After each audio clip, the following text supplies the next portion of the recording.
오늘 하나님께서 우리에게 주시는 말씀 열왕기상 19장 1절에서 8절까지의 말씀입니다. 열왕기상 19장의 말씀입니다. 네, 19장 1절부터 8절까지의 말씀을 저희 한 절씩 교독하시겠습니다. 아합이 엘리야가 행한 모든 일과 그가 어떻게 모든 선지자를 칼로 죽였는지를 이세벨에게 말하니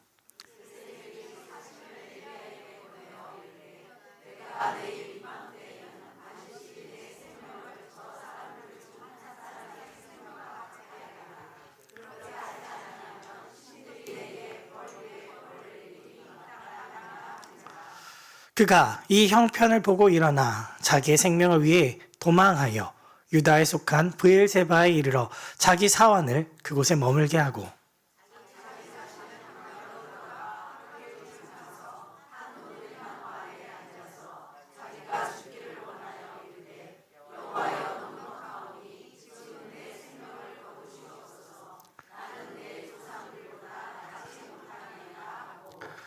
로뎀나무 아래에 누워 자더니 천사가 그를 어루만지며 그에게 이르되 일어나서 먹으라 하는지라.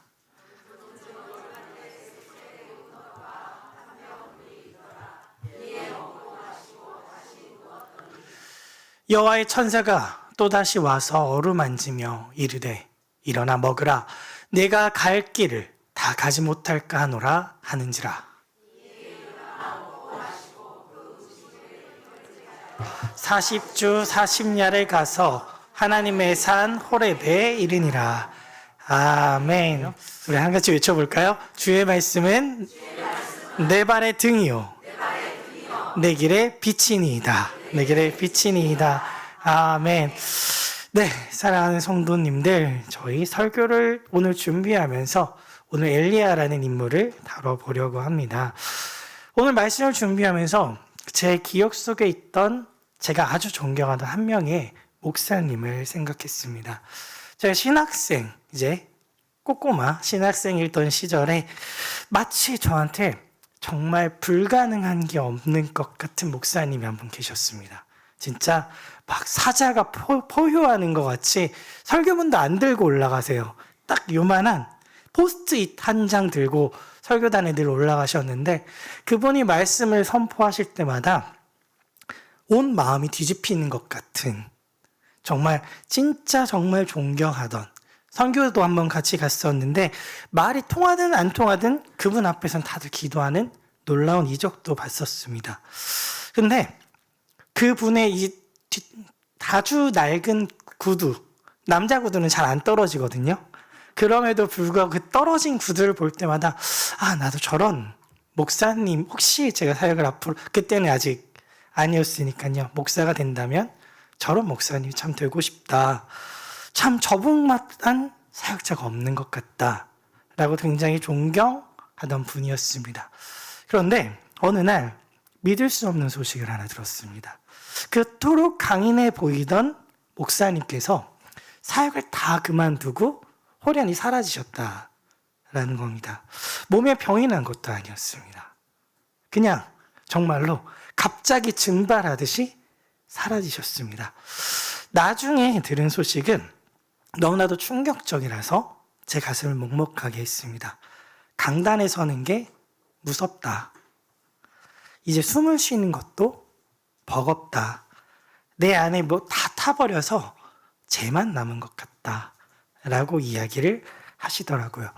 평생 정말 온 힘을 다해서 사역을 해오신 그분 앞에서의 고백이 참 가슴을 먹먹하게 만들었던 기억이 있습니다. 그 당시에 저는 하나님을 원망했습니다. 정말 하나님을 저렇게 섬기신 분이 없는데 하나님 이게 무슨 일인가요? 충격도 많이 받았고, 근데 지금 와서 돌이켜보면 그분은 믿음이 없어서 무너졌던 건 아닌 것 같습니다. 오히려 너무나도 뜨겁게 하나님을 사랑했기 때문에, 그리고 하얗게 태워져서 재가 될 때까지 멈추지 않았기 때문에 모든 에너지가 소진되어 버렸던 것은 아닐까. 오늘 왜 엘리야를 하면서 이분이 생각나는지는 잘 모르겠습니다. 그리고 오늘 엘리야를 준비한 이유는 지난주 수요 예배에 목사님께서 로마서로 엘리야의 이야기를 인용을 계속 하셨죠. 그래서 조금 더 자세히 살펴보면 좋지 않을까라는 마음으로 준비를 했습니다. 오늘 본문은 참 유명한 본문입니다. 엘리야가 무너져 내린 이야기입니다. 죽고 싶다, 죽여달라.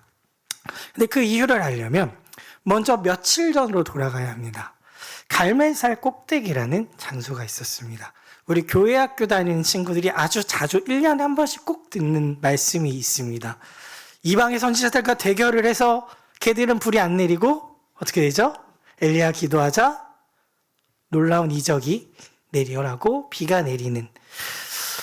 만약에 내가 엘리야라면 그 놀라운 이적을 경험하면 어떨 것 같으신가요?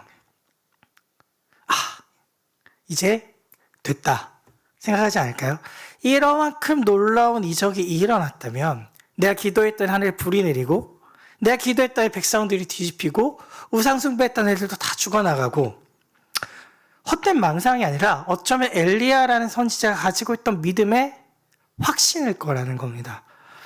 자신의 맹렬한 불이 떨어져서 제단에 삼키고 온 백성이 땅에 엎드려 여호와 하나님이십니다 선포하고 모든 함성이 갈멜산을 뒤흔듭니다.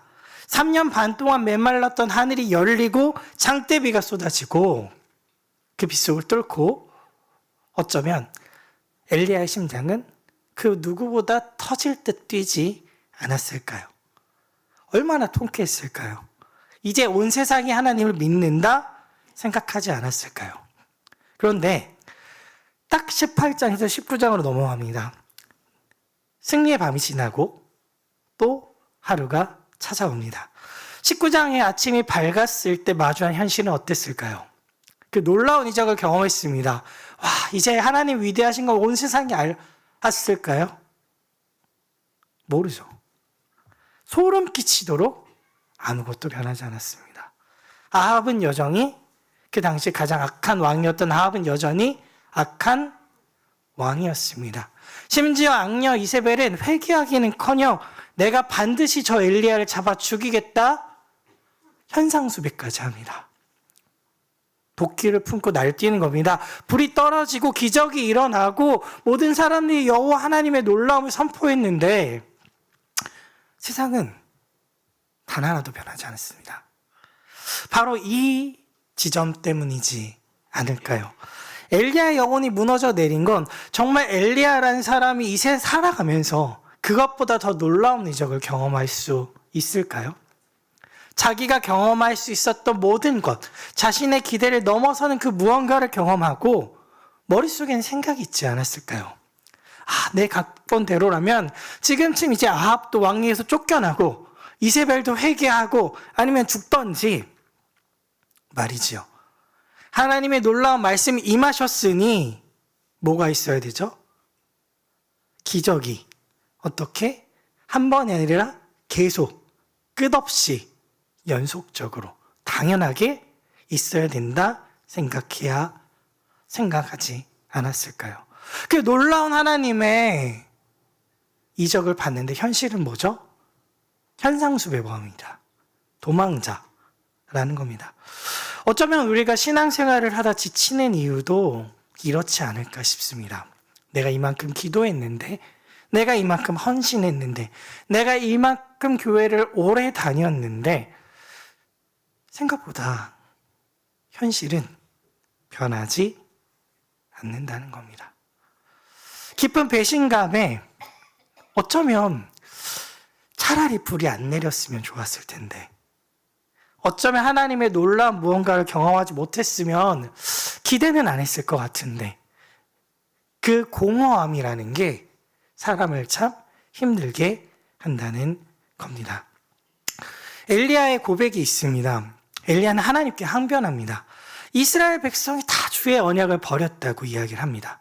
이제 자기밖에 남지 않았다라고 이야기합니다. 이제 그들은 자신의 생명을 빼앗으려고 말한다고 합니다. 근데 이 일이 있기 며칠 전 오바댜라는 선지자를 통해서 이세벨의 서슬퍼런 칼날 아래서도 믿음을 지키기 위해 선지자 100명이 굴 속에 숨어 있는 것을 만났습니다. 근데 하나님한테 뭐라고 말하죠? 나밖에 없습니다. 나밖에 없어요. 알고 있고 들었고 만났을지라도 그 명백한 사실조차 기억에서 깨끗이 삭제된다라는 겁니다. 이것을 심리학적 용어로 부정편향이라고 이야기한다고 합니다. 안 좋게 본 건 계속 안 좋게 본다는 거죠. 첫인상이 안 좋은 사람은 끝까지 그 사람의 안 좋은 면을 보려고 노력을 하고 부정적인 정보만 확대해서 계속 본다는 겁니다. 마치 캄캄한 동굴 속에 갇힌 것처럼 출구에서 비치는 빛은 보이지 않고 뭐만 보이는 거죠? 어둠만 보이는 거죠. 출구가 저기 앞에 있고 빛이 있는데 뒤 돌아서서 어둠만 보고 여기는 출구가 없다 외치는 겁니다. 내 편은 아무도 없고 이 모든 무거운 짐은 다 나 혼자 짊어져야 한다. 근데 이게 사실인가요? 사실이 아니라는 겁니다. 지친 사람의 감정이 만들어낸 너무나도 슬픈 거짓말입니다. 하나님은 우리를 결코 혼자 두지 않으십니다. 다만 주변에 너무 어두워서 곁에 있는 은혜가 보이지 않을 뿐이라는 것이지요. 마음의 눈이 멀어버린 이 엘리야는 살아남아야겠다는 본능 혹은 죽어야 하겠다라는 생각이 동시에 있었던 것 같습니다. 성경은 그가 형편을 보고 일어나 도망하여 브엘세바에 이르렀다고 기억을 합니다. 굉장히 짧은 문장이죠. 근데 이 행가는 200km가 넘는 거리가 있습니다. 북쪽 이스라엘에서 남쪽 브엘세바까지 직선으로 200km가 넘습니다. 이스라엘 날씨 대충 아시죠? 광야지대잖아요. 도적도 많잖아요. 가다가 죽으면 무슨 생각으로 갔을까요? 죽으면 죽는 거죠. 그쵸? 도적한테 잡혀 죽으면 죽는 거고 이래 죽나 저래 죽나 같다는 겁니다. 서울에서 대구까지의 거리에 맞먹는 거리입니다. 밤낮을 가리지 않고 갔습니다. 그리고 브엘세바에 도착해서 엘리야가 내린 결정이 있습니다. 사환을 떼어놓았다는 겁니다. 사환은 엘리야의 모든 것을 도와주는 사람입니다. 사환을 떨어뜨렸다는 건 무슨 의미일까요? 죽겠다는 거죠. 너 따라오지 마. 왜? 나 지금 죽으러 가니까. 왜? 마음에 병 들면 가장 먼저 사람이 하는 행동 중에 하나가 뭐죠? 관계를 끊어냅니다. 나를 걱정해주는 사람의 위로조차 뭘로 느껴지죠? 가식, 짐스럽게 느껴진다는 겁니다. 아무도 없는 곳으로 가고 싶다. 그냥 나 좀 내버려둬. 귀찮게 좀 하지 마.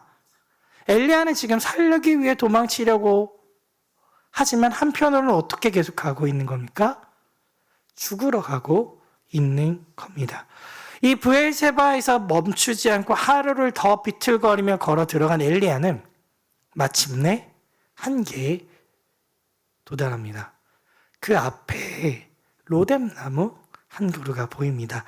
근데 혹시 생각하시는 로뎀나무의 이미지가 있으신가요? 보통 우리가 교회 주일학교에서 보는 로뎀나무 이미지는 어때? 막 소나무 같이 생겼죠. 근데 로뎀의 뜻은 쓰레기예요, 쓰레기나무. 뭐냐면 볼품 없어요. 잡초나 다름없어요. 이게 뭐 우리는 정말 풍성한 나무 아래 풍성한 그늘에서 편히 쉬었다라고 생각하시는 게 아니라 정말 그 비 오는 날 신문지 덮고 자는 것 같이 정말 앙상한 가지 밑에 몇 없는 그늘 아래에서 쌀이나무예요. 쌀이나무 덤불을 로뎀나무라고 합니다. 그러니까 엄밀히 말하면 나무로 치지도 않아요. 우리가 흔히 겨자씨 비유, 겨자나무라고 하지만 이스라엘에서도 마찬가지로 겨자도 나무가 아니에요. 잡초예요, 잡초. 그 초라한 잡초 아래 사람들이 볼품없다 말하는 그 나무 아래 뜨거운 태 아래 한없이 초열하게 누웠다. 뭐죠? 그냥 다 포기. 나 여기까지. 그리고 이렇게 기도합니다. 자기 자신은 광야로 들어 하룻길쯤 가서 로뎀나무 아래 앉아서 자기가 죽기를 원하여 이르되 여호와여 넉넉하오니 지금 내 생명을 거두소서. 이 기도가 어떻게 느껴지시나요? 넉넉합니다. 그러니까 죽겠습니다. 말이 앞뒤가 맞나요? 하나님, 너무 감사합니다. 저 그러니까 죽여주세요. 말이 안 맞죠. 항복을 선언하고 있는 겁니다. 하나님, 제가 할 수 있는 모든 건 다 한 것 같습니다. 저는 여기까지니까 저는 실패했고 제 생명을 거두어 주옵소서.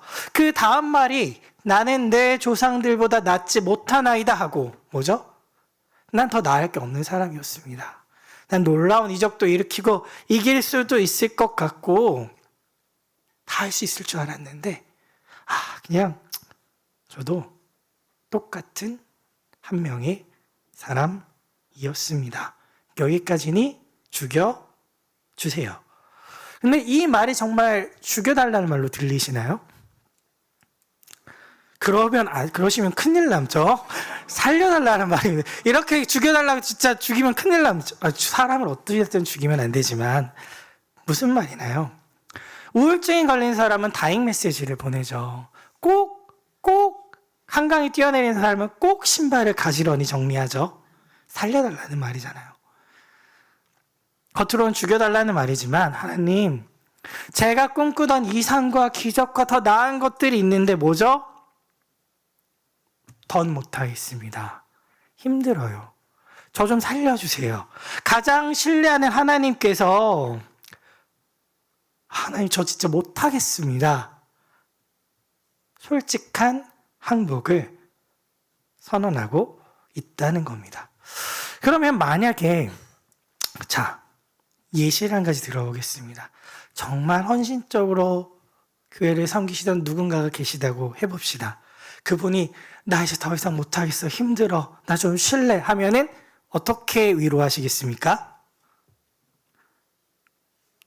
어떻게 위로하시겠습니까? 너 믿음이 그거밖에 안 돼? 봉사하면서 키워야지. 뭐 이렇게 하시겠습니까? 아니면 진짜 힘들었지라고 말해 주시겠습니까? 근데 항상 모든 게 있는 것 같아요. 몰아시는 분도 있고 다독이시는 분도 있고 힘을 주시는 분도 있고 울면서 기도해 주시는 분도 있고, 그래서 교회가 참 아름다운 거 아닌가 싶습니다. 모두가 저마다의 역할을 감당해 주시는 것이라는 거죠. 그런데 만약 교회가 아니라 세상이라면 어떻게 할까요? 사장님, 저 할 만큼 했는데 힘들어 못하겠어요. 들어 누워버리면 그래, 너 집에 가. 보내죠. 당연하지 않습니까? 보내겠죠. 사장의 입장이라면 보내야 할 겁니다. 그리고 어쩌면 믿는 사람들 입장에서도 강권하는 분들도 계실지 모르겠습니다. 야, 너 잠이 와? 좀 여기서 잘 죽을 거야? 너가 850명의 그 이단 선지자들과 멋지게 대결한 엘리야가 맞아? 물어보시지 않을까요? 그 이세벨이 죽이는 게 무서워? 야, 너 그 수많은 사람도 이겼으면서 그 여자 한 명이 무서워? 라고 말할 사람도 있지 않았을까요? 세상이 우리를 대하는 방식이라는 겁니다. 세상은 우리가 지치면 나약하다 말합니다. 멈추면 도태된다 말하죠. 쉬면은 죄 짓는다 말합니다. 그런데 하나님은 놀랍게도 엘리야를 그냥 내버려 두십니다. 푹 자도록 놔두십니다. 독이 오른 엘리야와 논쟁하지 않으십니다. 네 생각이 틀렸어, 네 기대가 잘못됐어 설득하려 하지도 않으십니다. 말씀드렸죠. 잘 수 있는 환경이 아니에요. 그 내리쬐는 햇볕에 앙상한 가지 몇 개 베고 요나처럼 잎사귀가 나오는 그런 게 아니라고요. 잘 수 없는 곳에서 잘 수 있었던 것, 아무것도 하지 않고 푹 자게 하나님이 엘리야를 멈춰 세우셨다는 거죠. 거기에 더 나아가서 천사가 그를 어루만집니다. 하나님, 왜 도망쳤냐? 너 마저 할 일 있지 않냐? 따져서 묻지 않으셨다는 겁니다.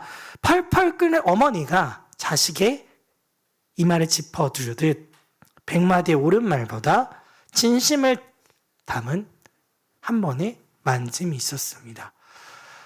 열왕기상 19장 5절에서 6절 말씀입니다. 로뎀나무 아래 누워 자더니 천사가 그를 어루만지며 위로하는 거죠. 그리고 뭐라고 하니까 그에게 이르되 일어나서 먹으라 하는지라. 본즉 머리맡에 숯불에 구운 떡과 한 병에 물이 있더라. 참 위로가 음식이 주는 위로를 경험해 본 적 있으신가요? 있으신가요?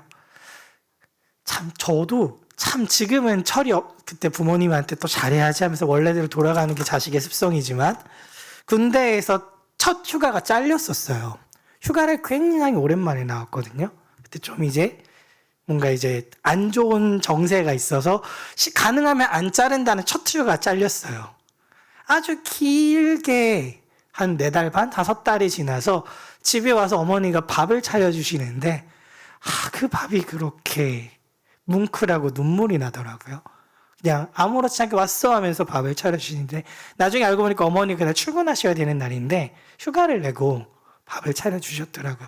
물론 그 이후에는 휴가를 자주 나오고 결국 또 원래대로 돌아가기는 했지만 그 따뜻한 밥 한 공기가 주는 정말 세상과 비교할 수 없는 위로가 있었습니다. 마찬가지를 하는 겁니다. 엘리야가 실패했다고, 엘리야가 죽으러 왔다고, 엘리야가 하나님한테 투정 부렸다고, 엘리야가 모든 걸 포기했다고 하나님도 엘리야를 포기하진 않으셨다는 거죠. 재우고 먹이고 힘주시고 힘을 내라. 이 말은 엘리야가 위대한 선지자고 놀라운 이적을 일으켜야 사랑하는 게 아니라 누구라서 사랑한다는 하나님의 표현이신가요? 엘리야가 엘리야이기 때문에 너기 때문에 너가 사랑하는 나의 아들이기 때문에 사랑한다는 주님의 표현이시지 않겠습니까? 엘리야는 떡을 먹고 물을 마신 엘리야가 그럼 어떻게 반응을 해야 정상인가요? 하나님의 사랑에 감동했습니다. 하나님, 제가 회개하고 다시 힘을 내서 나아 보겠습니까? 라고 하지 않았습니다. 다시 갈멜산으로 가서 사역지로 달려가서 아니요, 다시 눕습니다. 그리고 배만 채우고 잡니다. 그럼 어떻게 해요? 하나님 혼내셨을까요? 아니요. 또 자게 두고 천사가 또다시 와서 또 밥을 줍니다. 힘을 낼 수 있게 한 번 먹고 두 번 안 되면 3번, 한 번 기도했으니 나아진다? 어쩌면 때론 우리는 너무 조급한 것 같습니다. 한 번 은혜 받았으면 변해야 한다?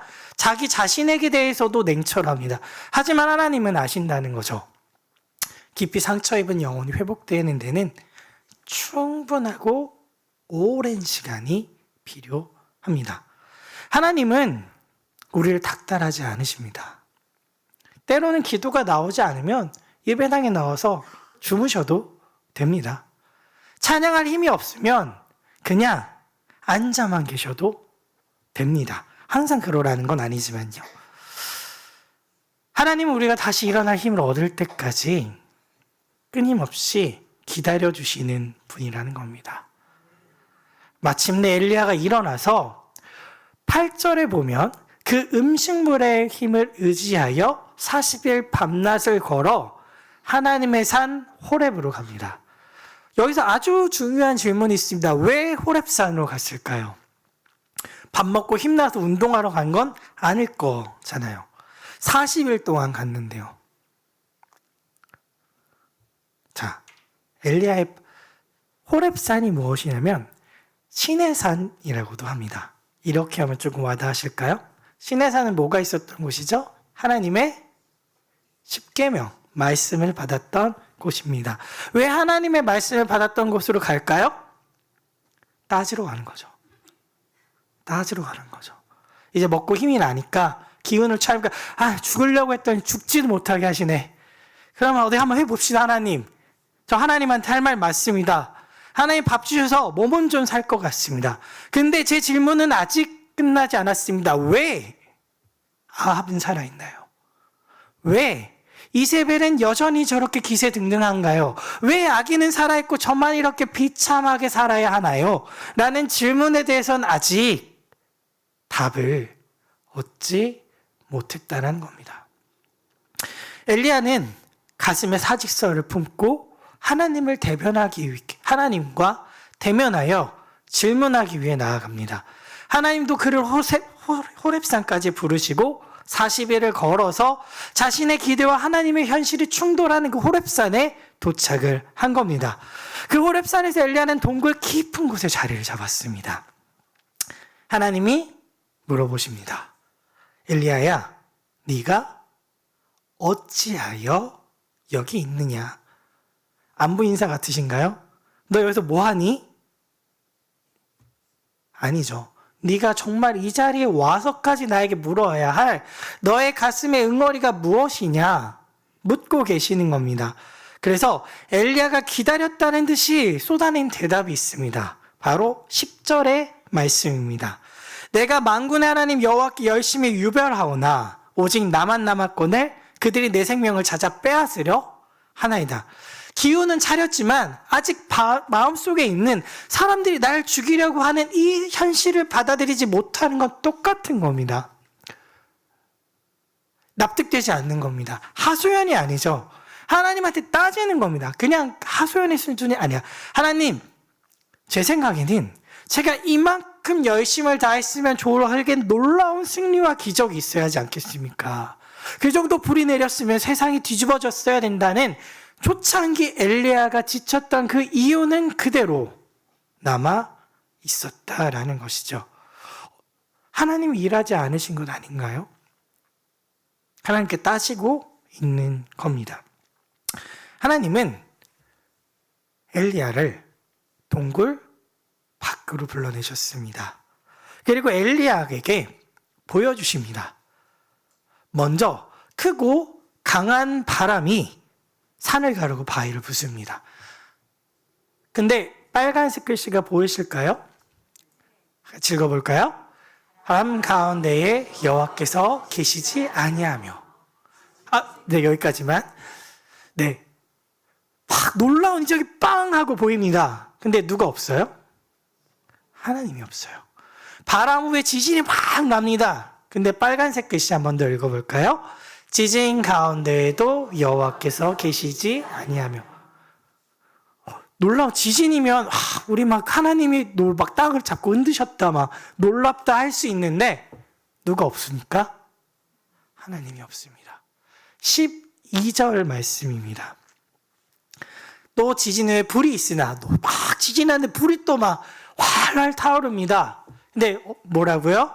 불 가운데에도 여호와께서 계시지 아니하더니. 여호와는 어디도 없으십니까? 불 가운데에도 계시지 않습니다. 엘리야가 생각하던 하나님은 뭘까요? 즉 원하는 건 바람이 산을 가르고 막 바위를 부숴. 오, 하나님 놀라운 이적 보여주세요. 바람 막 지진 땅을 흔들고 그리고 불 나고 불기둥 떨어지고 막 물 내리고 기적이 일어나고 세상이 뒤집히고. 근데 거기에 누가 없다는 겁니까? 여호와께서 계시지 아니하더니. 엘리야야, 말씀해 주고 계시는 겁니다. 잘 봐라. 너는 내가 소리를 지르고 땅을 흔들고 불을 내려야만 역사를 한다고 믿지? 나는 근데 거기에 없다. 그거는 누가 원하는 하나님이다? 네가 원하는 하나님이다. 나는 그런 존재가 아니다. 그래서 불 후에 하나님은 어떻게 응답하시나요? 불 후에 세미한 소리가 있느니라. 세미한 소리는 아주 작은 소리, the sound of still silence라고 합니다. 그러니까 아주 침묵에 가까워 거의 진짜 막 들으려고 막 용을 써야 겨우 들릴 듯 말 듯한 그런 소리. 세미한 소리. 하나님이 어떻게 말씀하고 계시는 거예요? 아주 작게. 엘리야가 원하는 하나님 어떻게 말씀하시는 분이에요? 아주 크게. 하지만 하나님은 아주 작게 말씀하셨습니다. 침묵에 가까운 말로. 엘리야는 보여주소서 말하지만 하나님은 네가 이 작은 소리까지 들을 준비가 됐는지를 물어보신다는 겁니다. 하나님은 왜 작게 말씀하셨을까요? 없으셔서요? 부재해서요? 아니죠. 아니라는 겁니다. 엘리야가 바라던 건 하나님이 원하시던 일인가요? 엘리야가 원하던 일인가요? 엘리야가 원했던 일이죠. 놀라운 일, 큰 일, 대단한 일 맞습니다. 그 이적은 일어나기도 했었습니다. 하지만 그건 누가 하나님이 부어주셨지만 그 외의 모든 일들 다 어떤 일이죠? 엘리야가 원했던 일, 엘리야가 원했던 방향, 엘리야가 원했던 놀라운 이적, 엘리야에게 부어졌던 기적들 빵빵 터지지만 폭발이 일어나는데 옆에서 대화할 수 있으세요? 불가능해요. 강한 기적과 이적도 때로는 필요하지만 강한 기적과 이적이 일어나면 오히려 우리가 더 집중해야 되는 것이 있습니다. 하나님의 목소리. 하나님이 왜 이런 걸 일으키셨고 이걸로 무엇을 원하시고 나에게 무엇을 말씀하고자 하시는가? 집중해서 들어보라는 겁니다. 하나님은 놀랍고 대단하고 엄청난 일을 일으키는 일꾼을 원하지 않으세요. 왜 먹이고, 왜 재우시고, 왜 마시게 하셨어요? 내 아들이에요. 내 아들이, 내 자녀가, 내 딸이 놀라운 일꾼이 아니라고 해서 내 아들이 아니고 딸이 아닌가요? 아니라는 거예요. 엘리야의 착각은 하나님은 위대한 일꾼이 아니라 친밀하게 서로 이야기할 수 있는 존재로서 엘리야를 나누고 싶었다라는 것을 명확하게 보여주시는 겁니다. 엘리야는 겉옷으로 얼굴을 가립니다. 그리고 마침내 자신의 고집을 꺾고 그 세미한 음성에 귀를 기울입니다. 그리고 하나님은 진짜 하나님이 꿈꾸던 현실을 보여주십니다. 엘리야는 나만 남았다 말했습니다. 내가 놀라운 일을 일으키는 것만큼 놀라운 일을 일으키는 누군가를 찾았던 것이지요. 하지만 하나님은 분명히 말씀하십니다. 내가 이스라엘 가운데에 7,000명을 남기리니 다 바알에게 무릎을 꿇지 아니하고 다 바알에게 입맞추지 아니한 자니라. 이 말씀이 주는 전율이 느껴지시나요? 이것은 엘리야에게 엄청난 충격이었습니다. 엘리야가 생각했던 하나님이 일하시는 방식은 자신을 통해 놀라운 이적이 일어나고 왕이 뒤집히고, 근데 이거 어디서 많이 들어봤던 내용 같지 않으세요? 예수 그리스도를 통해서 로마가 무너지고 유대인의 왕이 나고 비슷하지 않으신가요? 똑같은 기대라는 거죠. 내가 원하는 방식을 하나님께 강요하고 예수님께 강요하고, 그런데 그걸 강요하는 사람들이 누구다? 믿는 사람들이다. 믿는 사람들이 그랬다. 예수님 환영합니다. 어서 오세요. 호산나 호산나. 돌변하는데 며칠 걸렸나요? 3일? 잡아 죽이자는데. 엘리야도 마찬가지입니다. 하나님 놀라운 이적 보여서 감사합니다. 전 이제 기대하고 딱 내렸는데 바뀐 게 없으니까 나 죽을래요.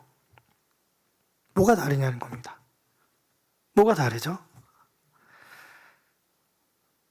하나님은 네가 불을 찾고 놀라운 이적으로 뒤집고 세상을 그렇게 만들 동안 그 시간 속에 이미 엘리야와 함께할 7,000명을 준비하셨다라는 것이죠.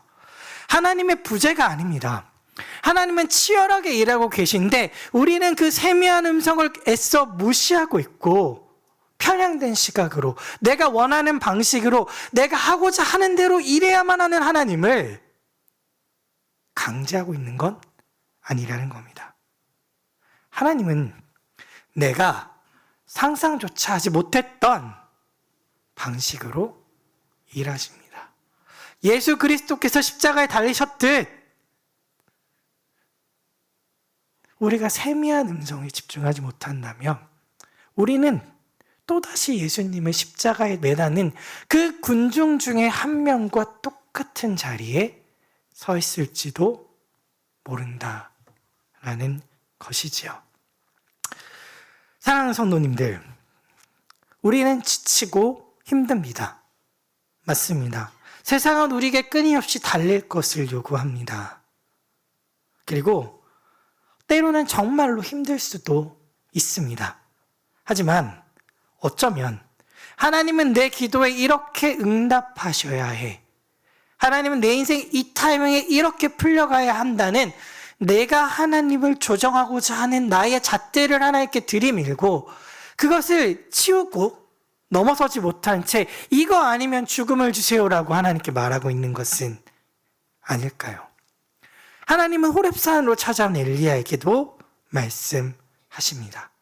불이 아니면 어떻습니까? 바위를 부시지 않고 지진이 아니면 어떻습니까? 내가 원하는 방식과 내가 원하는 타이밍이 아니면 어떻습니까? 하나님은 그것보다 더 놀라운 기적과 은혜를 사랑하는 자녀인, 그것을 하지 못해도 너무나도 사랑하는 자녀인 우리를 통해 이루실 텐데 말이지요. 우리 이렇게 고백하기 원합니다. 한번 제가 따라해보자는 말 잘 안 하는데 오늘은 한번 따라해 보겠습니다. 하나님, 내 생각대로 되지 않아도 좋습니다. 내 기대가 무너진 그 자리에서 하나님의 뜻이 이루어진다면 저는 좋습니다. 이 거룩한 항복이 우리의 고백이 되기를 원합니다. 우리를 가두고 있던 답답한 껍질이 깨지고 하나님이 준비하신 크고 은밀한 7,000명의 은혜가 보이기 시작할 것입니다. 내 기대를 넘어서는 하나님의 반전을 신뢰하며 참된 자유를 누리는 우리가 되기를 주님의 이름으로 축원합니다. 기도드립니다. 축복합니다. 이젠 우리 주 예수 그리스도의 은혜와 우리의 좁은 기대를 무너뜨리시고 상상할 수 없는 크신 계획으로 우리를 이끄시는 하나님의 아버지의 놀라운 사랑과 우리의 고집스러운 자아를 깨뜨려 주님의 세미한 음성을 듣게 하시는 성령님의 감화하심이 내 뜻대로 마옵시고 아버지의 뜻대로 하옵소서 고백하며 하나님의 주권 앞에 온전히 항복하며 나아가는 이 자리에 모인 성도들의 머리 위에 지금부터 영원토록 함께하기를 간절히 축원하옵나이다. 아멘.